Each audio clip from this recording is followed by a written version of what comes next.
this year, the Galaxy S6 and TouchWiz, and last but not least, the 12-inch MacBook Air everyone seems to be going crazy about. This is Rumor Roundup. Let's start rounding those rumors up. The iPhone 6s isn't expected to launch until later this year, but a few recent leaks suggest we may already know what to expect from the upcoming handset. The usual anonymous sources say that Apple's next flagship will offer a pressure-sensitive touchscreen similar to what we'll see with the Apple Watch, and basically what that'll do is use the sensors built into the display to tell the difference between a quick tap and a long press, and responds differently depending on which one you do. If the rumors are true, it could definitely change the way we interact with our smartphones. Maybe with iOS 9 we'll be able to send our drawings or heartbeats through iMessage. Who knows? But beyond that, the same reports claim we'll finally see 2 GB of RAM built into Apple's next handset and no less than 32 GB of storage. Yes! And it'll also come with an upgraded camera with a dual lens system and optical zoom. Now, essentially what optical zoom will allow you to do is to take clearer shots when zooming in on a subject, as opposed to software-enabled zoom, which sometimes leaves the final shot looking blurry or grainy. Now, with an optical zoom, you'll get sharper shots without the weird software artifacts we usually see existing iPhones produce. Now, if all of these are truly included in the next iPhone, I'm really excited to see how Apple intends to use these new technology within its software.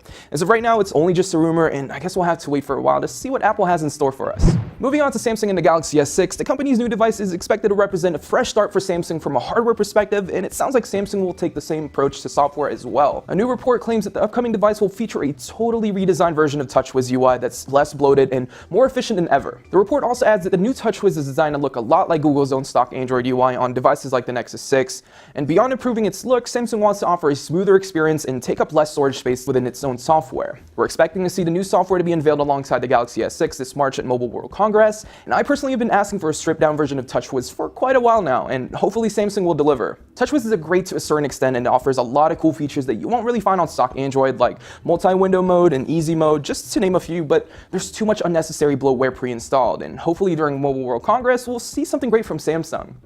Let me stop the rumors for just a quick second and thank our friends over at Squarespace. Squarespace recently launched their latest version of their platform, Squarespace 7, and it's amazing. I personally use Squarespace to build my website, and it's probably the easiest platform I've ever used.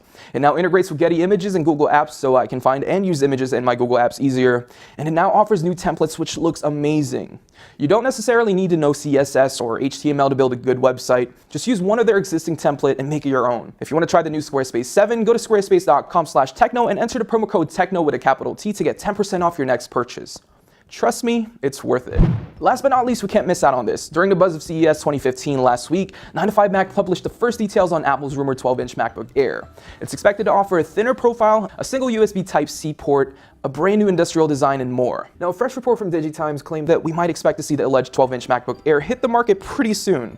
The news outlet said Tuesday that Quanta Computer recently started manufacturing Apple's new MacBook Air, and that Apple is on a schedule to launch it during the first quarter of this year.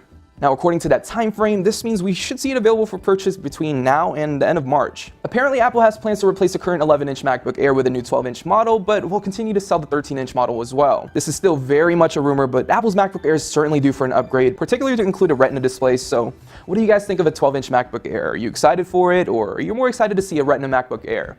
Let us know in the comments down below. Anyways, that's it for this episode of Rumor Roundup. Make sure to check us out at technobuffalo.com for the latest and greatest tech news. And as always, I'm Mark Linsanger from Techno Buffalo. I'll see you guys in the next one. Thank you guys so much for watching this video, and if you guys would like to see more tech-related videos, make sure to hit that subscribe button down below. And if you guys like video games, we're also on Twitch, so make sure to check us out at twitch.tv/technobuffalo.